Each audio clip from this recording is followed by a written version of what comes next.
So a very useful application of implicit differentiation is what's called related rates. And the idea is that if I don't know what my functions are explicitly, again, in terms of their input value, I can still get an idea of how they change with respect to that input. Okay? But a very good application is when we have actual rates. That is, my functions depend on time. So one of the very useful kind of applications of related rates is with a demand equation. Okay? So let's say we have a demand equation which relates price and quantity somehow. Okay?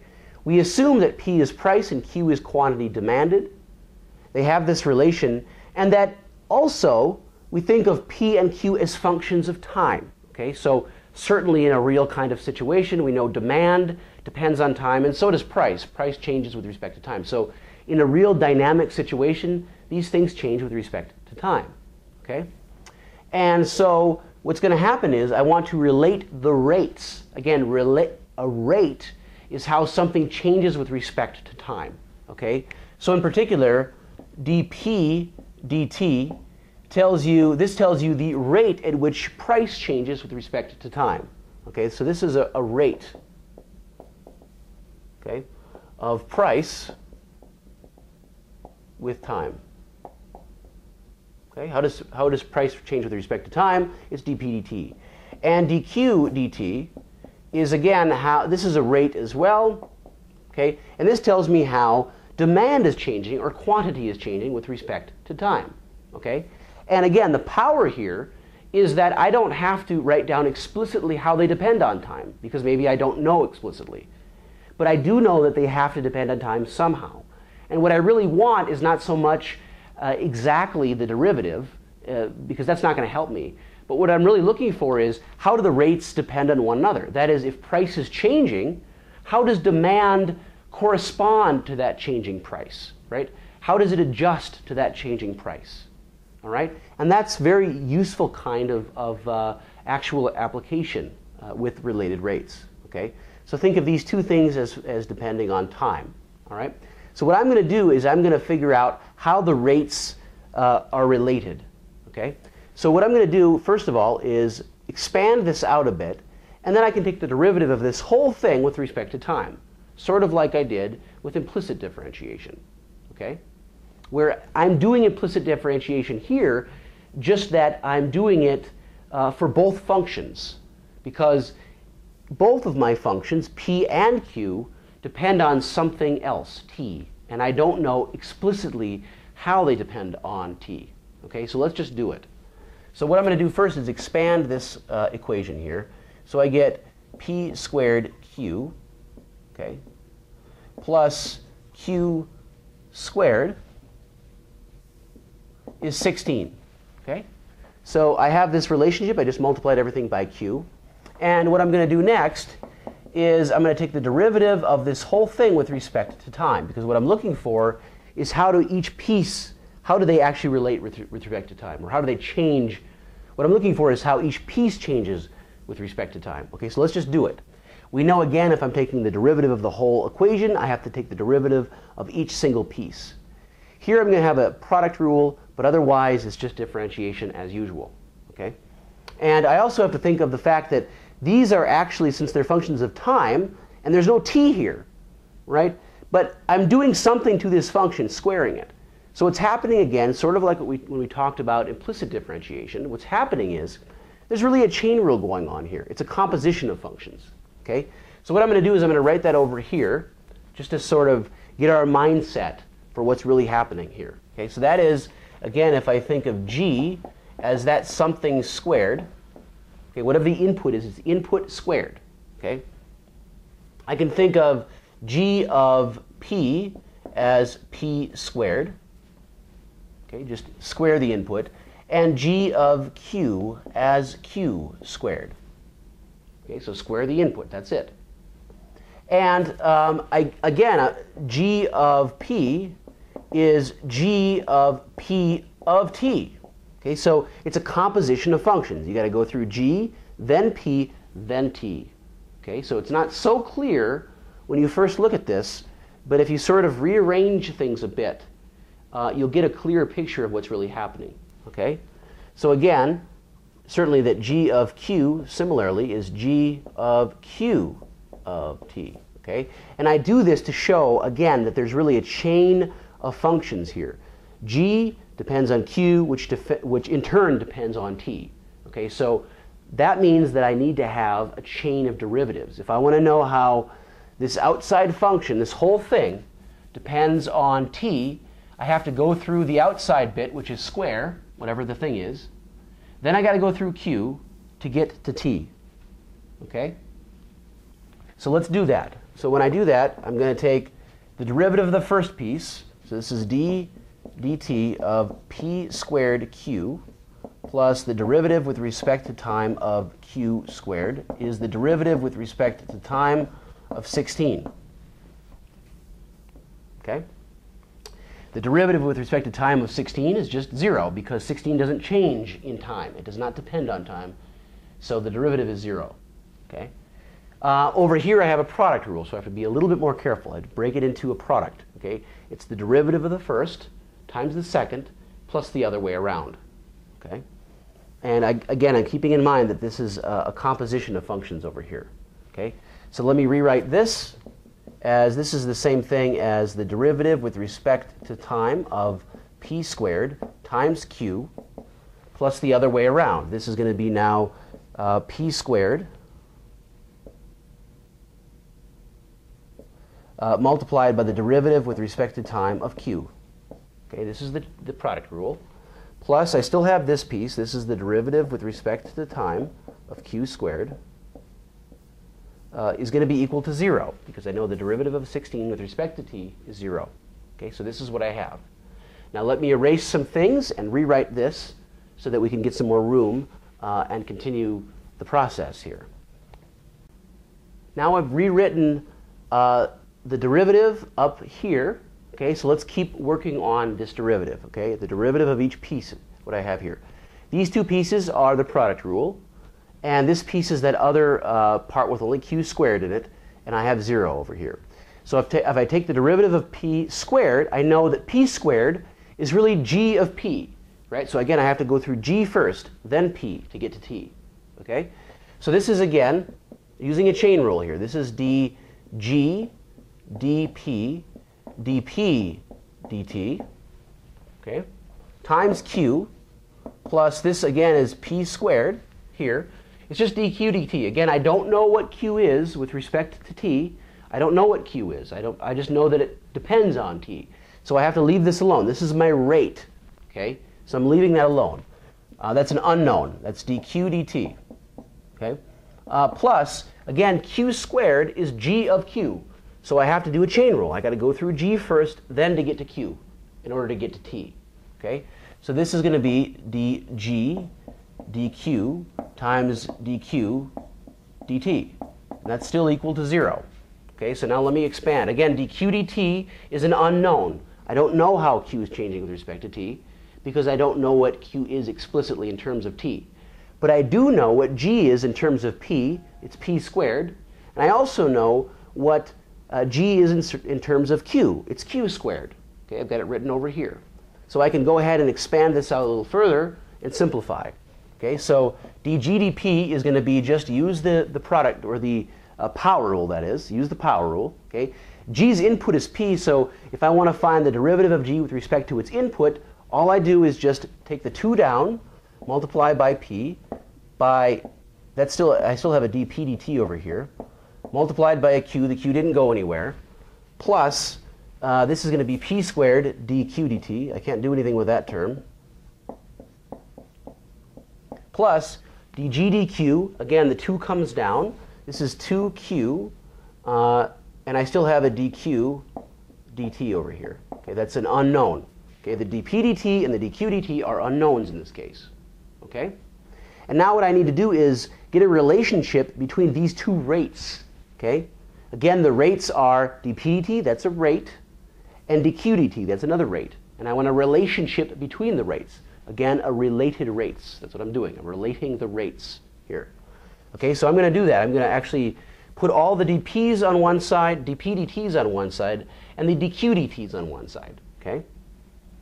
Okay, so what I'm going to end up having here is I have 2pq times dp dt is equal to these two pieces I'm going to put on the other side of the equation. So there's going to be a minus sign. Okay? So this is a minus p squared plus 2q. Okay? And that's all multiplied by dq dt. Okay? You see that? I brought these over to the other side. So there's a minus sign in front of both of them. But notice there's a dq dt in both terms. So what I did is I factored that out. Okay? And then I wrote it like this. Okay? And in fact, I should have a minus sign here. Right? So a minus, and I factored out the dq dt. You see that? Okay? So what I'm going to do now is I'm going to divide both sides by 2pq so that I get dp dt by itself, and I have some relationship with dq dt. Okay?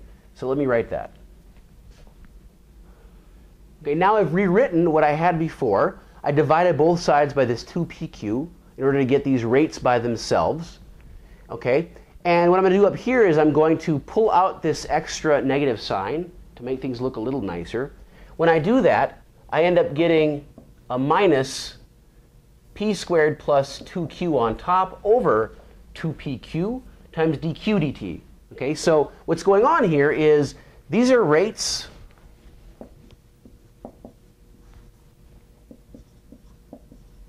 Okay, these are both rates, and this, in fact, is my relation.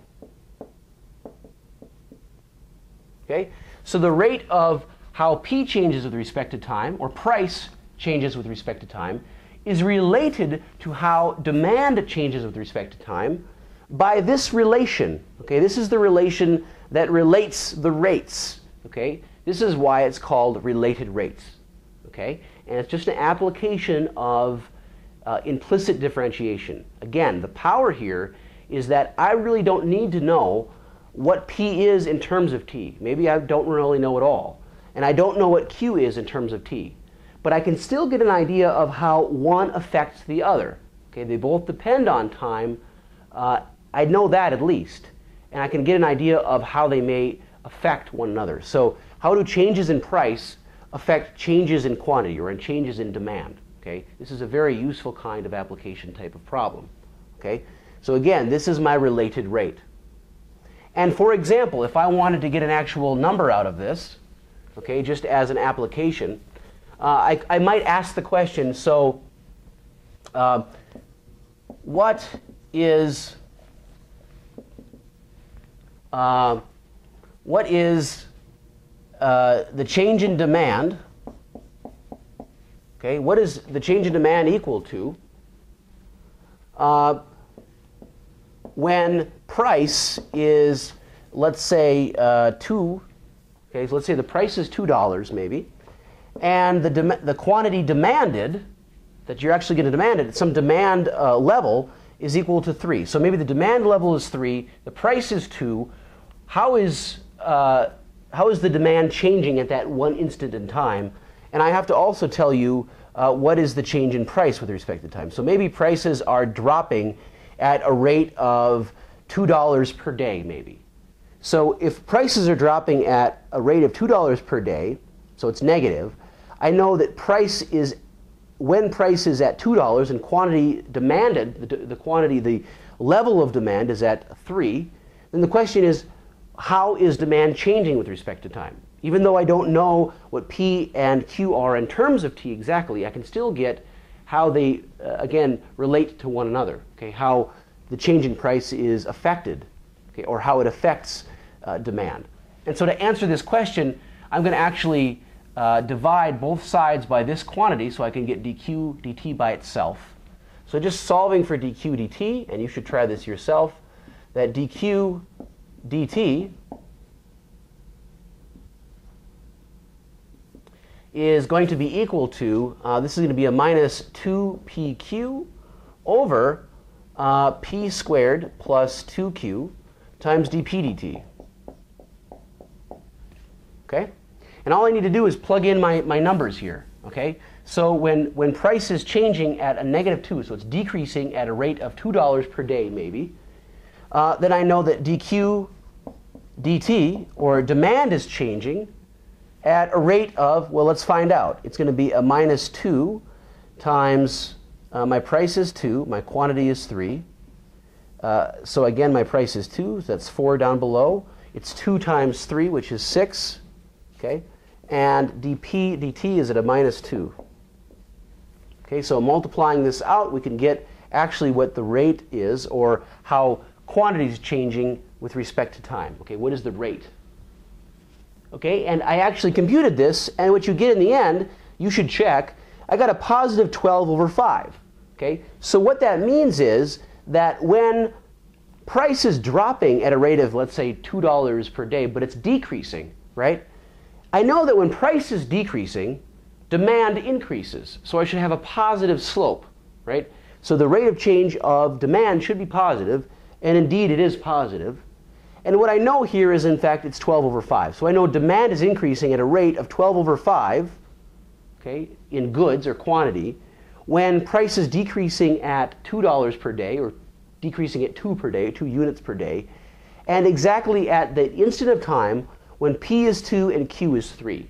Okay, because again, when I'm taking the derivative, I know that really it's telling me the instantaneous rate of change, okay, at one particular point in time. Okay, so again, it's a rate of change. And I know, again, demand is increasing at the rate of 12 over 5 units when price is decreasing at a rate of 2 units. Okay, and exactly when price is 2 and quantity is 3. Okay, so this is an example of using implicit differentiation twice, in some sense, and it's called related rates. I'm going to relate how the rates of two different things are changing with respect to one another. How does price, the change in price, affect the change in demand? Okay, and again, the nice thing about this is I don't need to know what quantity is or demand is in terms of time, and I don't need to know what price is explicitly in terms of time. Okay, but I certainly know that they both depend on time somehow, and I want to know how they relate to one another. How does price affect demand? And this is how. And so now let's do an actual example, applied example. Okay, so there's a lot of words here. Let's just carefully read through this. So the demand for a company's memory chips is given by Q squared plus 80 times P is equal to 10,000. Okay, so that's the demand equation, where P is the price of each chip and Q is the number of chips in thousands that will be sold monthly. Okay, so keep in mind that Q is in thousands and P is the price per chip. When the chips are priced at $49.75, okay, the company expects to sell 11,000 units monthly. Okay, so there's that much demand monthly when the price is at $49.75. Okay, but the price is decreasing at a rate of $1.50 per week, $1.50 per week. Find the rate at which the demand for the memory chips is changing with respect to time. So what I want to know is, what is the rate at which the demand for memory chips is changing? Okay, so how does it change with respect to time if I know that the price is decreasing at a rate of $1.50 per week? Okay, so I already know before I start, before I do any work, that since the price is decreasing, right, at $1.50 per week, since price is going down in time, demand must be increasing. Okay, so since price goes down, demand goes up, which means that I know that demand is definitely going to be positive. So that means that the rate at which the demand is changing with respect to time should be positive, right? The rate is the derivative, so the rate of change should be positive. Again, I know that 11,000 is the demand per month, and I'm going to think of this, since I know that Q is in terms of thousands, right? Here it is, in thousands, right here. Q is the number of chips in thousands. I know that it's 11,000. So I'm going to write Q is equal to 11. Okay, so when Q is equal to 11, keeping in mind what the units are later on, then I can simplify my problem a little bit. Okay, so Q is 11, and I have that my P is 49.75. That's the P. Okay, so I just have to take out the relevant information. I know that dp dt, because the price is decreasing at a rate, right? The rate of price is dp dt. that's going to be $1.50. Okay? So let's actually work on rewriting this problem in terms of equations, in terms of mathematics, and see if we can't actually solve this problem using related rates. Okay, now I've rewritten the problem in terms of the demand equation, right here, plucked out the relevant information. I know, again, Q is a function of time, and P is a function of time. So quantity demanded and price. I don't explicitly know what they are in terms of T, but I know they're functions of T. They depend on time. Okay, they're changing in time because they're rates. And what the question was really asking is, what is dq dt when I know that P is $49.75, so each chip is priced at $49.75 a piece, and when demand is 11,000 units per month.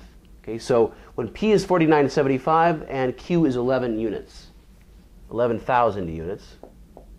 Okay, but this is in thousands. We'll change that at the end.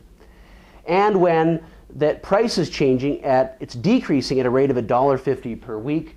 So again, it's the dp dt is a negative 1.50, right? So a negative $1.50. Okay, so that's all I'm looking for. So once I strip away all of the wordage here and turn it right into mathematics, this is all it is. I need to figure out, I have this demand equation, and I need to calculate the relation between the rate at which demand is changing with respect to time and the rate at which price is changing with respect to time. If I get those relations properly, then I can actually answer this question. Okay?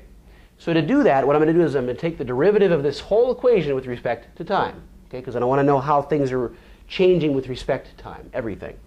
So when I do that, I take the derivative with respect to t of this whole equation up here. And when I do that again, I have to take the derivative with respect to t of each individual piece of this equation, right? Every single term. Okay?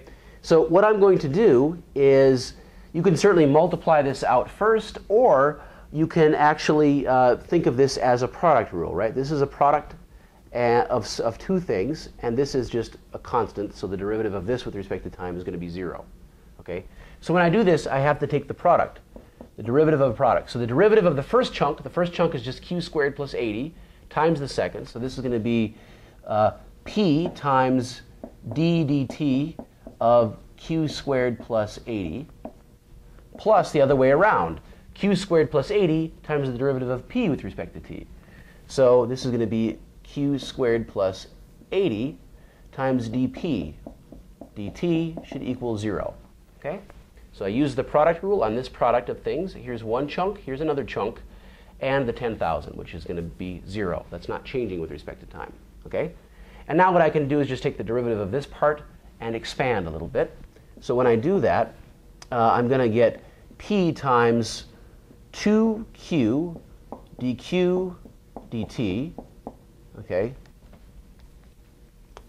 plus 0 plus, this is going to be q squared plus 80, all multiplied by dp dt is 0.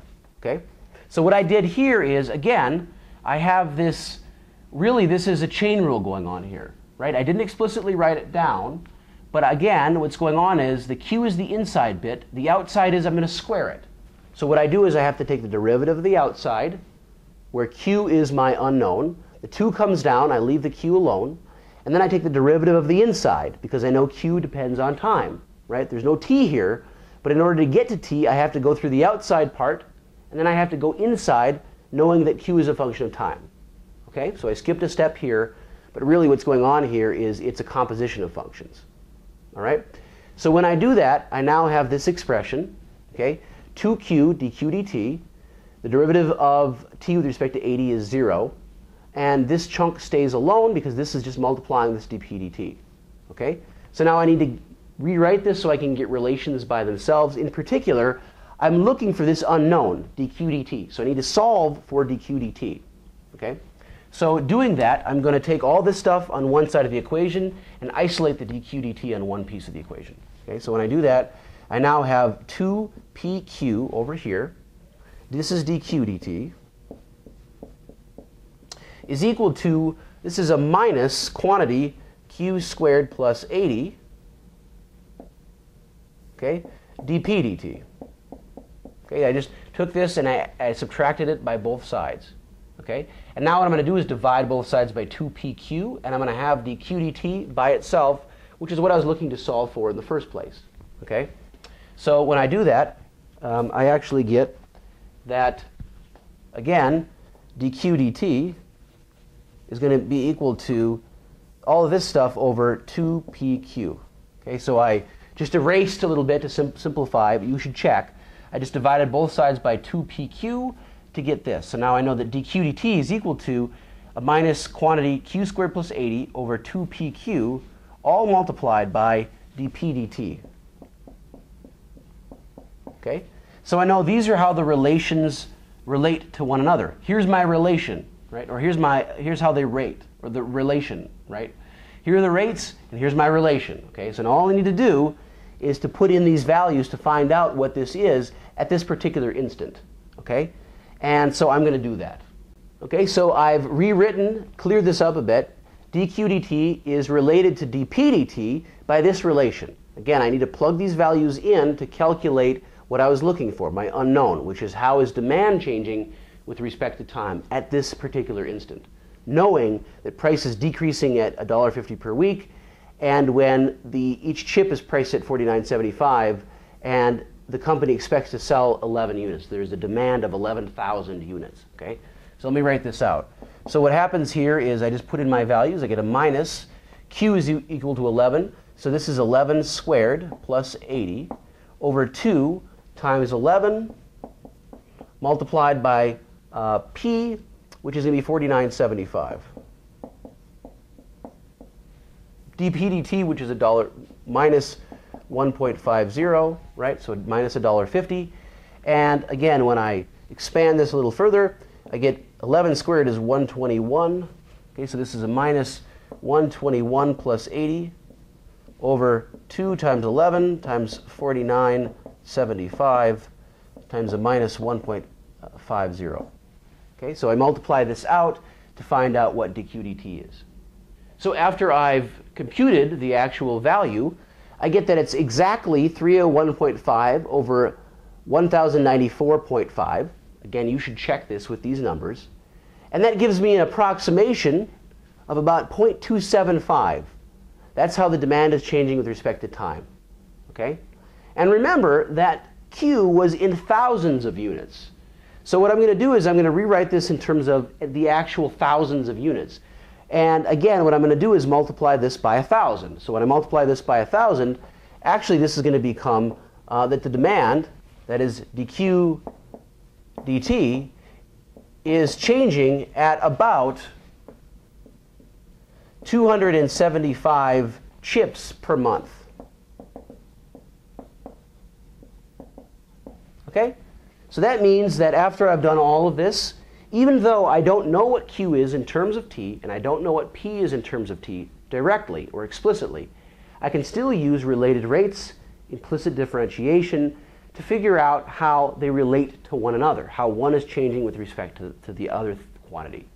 So that is, if I know that price is decreasing at a particular rate, then when these chips are priced at some particular value and when the demand is at some particular demand level, I can tell you, at least give you a rough estimate of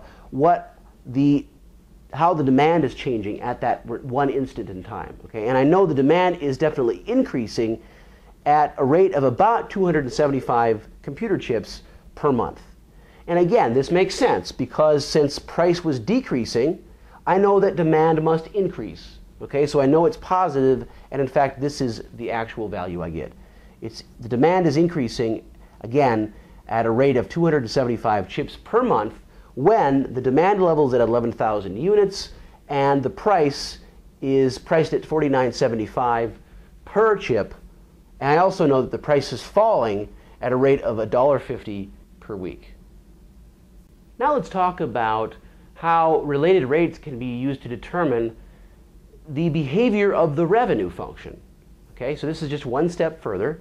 Again, we know that quantity is a function of time, price is a function of time. They're both dynamic quantities that change in time. That makes sense. And we know that revenue is a function of price and quantity as P times Q. Okay? So it depends on what side you're looking at, whether it's supply side or demand side. So that tells you really what Q is. Is Q either demand or supply? But if I want to know how revenue changes with respect to the change in demand and change in price, what I do is take the derivative. Okay? I know revenue is a function of time too, but revenue is a function of time through price and through quantity, okay, or through demand or through supply. Okay? And that means certainly that R is a function of time, but that's because it's P of t times Q of t. Okay? So again, this is a composition of functions. If I want to know how it's changing, I know I can take the derivative of R with respect to time. And what I'm going to do is I'm going to get, really it's a product rule, right? There's a product of two functions, P and Q. Okay? So what I get here is I get, this is dP dt times Q, right? Because it's the derivative of this guy times Q, plus the other way around. It's the product rule, right? So this is P times dQ dt. Okay, again, I don't know what Q and T are in terms of, that is, I don't know what Q and P are in terms of T explicitly, but I can get an idea implicitly when I differentiate. Okay? And so when I do this now, I know a couple of things right away, okay, without doing anything. I know that since if dP dt, right, if price is changing with respect to time, if this is positive, right, so price is increasing, that implies, if I'm talking about demand, so think of Q is demand. Okay. On the demand side, I know that if price is changing in a positive way with respect to time, so it's increasing with respect to time, I know that demand, okay, price goes up, demand goes down. So that means demand is negative. Okay? So if price is going up, demand is going down, and I know that price and quantity are always positive, right? I mean, I can't have a negative quantity and I can't have a negative price. We assume that. Again, P is positive and Q is positive. Then I can get some indication of what R is going to do. In this case, if I'm looking on the demand side, I really don't know unless I explicitly am told what these are. Okay? Because one is going up and one is going down. If these are both positive and this is positive and this is negative, I'm not really sure. It depends on what the rates are. Okay? If demand is changing much faster, decreasing much faster than price, then the rate or the revenue might be going down. Okay, but I need to know that explicitly. Okay, the other thing I can talk about is certainly that other way around. If dP dt is decreasing, so the price is decreasing with respect to time, price is going down, that implies, this little arrow just means it implies, this implies that the change in demand with respect to time, we already know that if price goes down, demand goes up. So this rate should be positive. Okay? And again, assuming that P and Q are both positive, this gives me an idea of how things are kind of working together. They're related. These are related rates. Okay? So this is my general rule of thumb. If, again, prices are increasing, demand should be decreasing. If prices are decreasing, however, demand should be increasing. Okay? So this is how they relate to one another. Okay? And let's go one more step. If I'm looking on the supply side of things, so I think of quantity in terms of supply, okay, then we can actually get some other information out. So let's say Q is now supply. Okay, so we're looking at supply side economics here. So this is supply. So if quantity were supply, okay, what would happen? Well, again, we can actually get some ideas here. Again, if Q is positive and P is positive, I can get some ideas of how revenue is changing.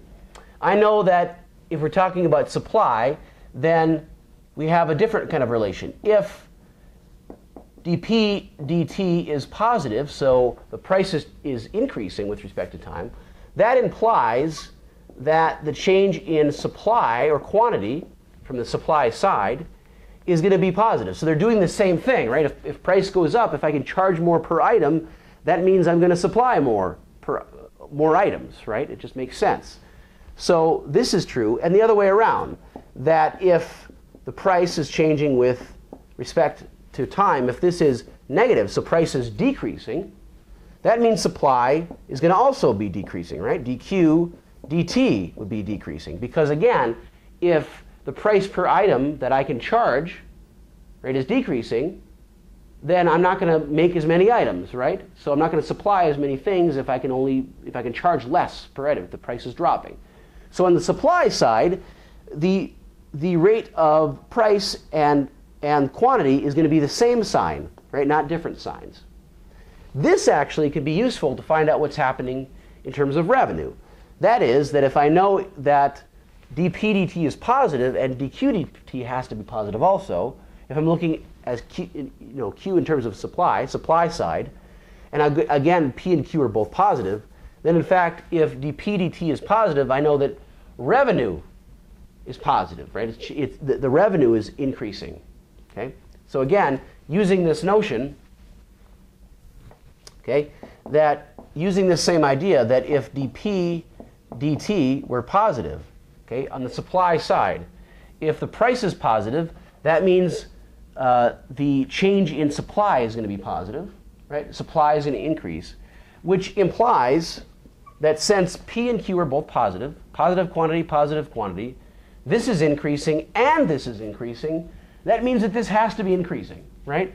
So what I end up having is this is positive, this is positive, this is positive, and this is positive, right? Bigger than 0, bigger than 0, bigger than 0, and bigger than 0. They're all positive. It means that this has to be positive, right? So that would imply that the rate, the derivative of the revenue with respect to time must also be positive.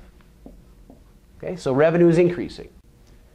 And similarly, if the change in price with respect to time is decreasing, that implies, using the same idea, that means that dq dt is negative. So this is negative, this is negative. These are both positive, but the rates are negative. Okay, that means overall, dr dt is going to be negative. Okay, so this means that dr dt is going to be negative. So from the demand side, I can't quite tell you what's happening to revenue unless I have more information. But from the supply side of things, I know that both of these quantities do the same thing. That is, price and quantity are going to be the same sign always in terms of supply. Okay? And that means that if, again, the price is changing with respect to time, if this is positive, okay, if price is increasing, that means revenue has to be increasing on the supply side of things. Okay? And similarly, if price is decreasing, revenue has to be decreasing. Okay? So this is just, again, looking at revenue, price, and quantity, and thinking of these things as functions of time, and just trying to get a general idea of how these relations relate to one another. Again, this is another application of related rates. Okay? Just with revenue thrown into the pile here, and thinking of quantity as both supply and demand.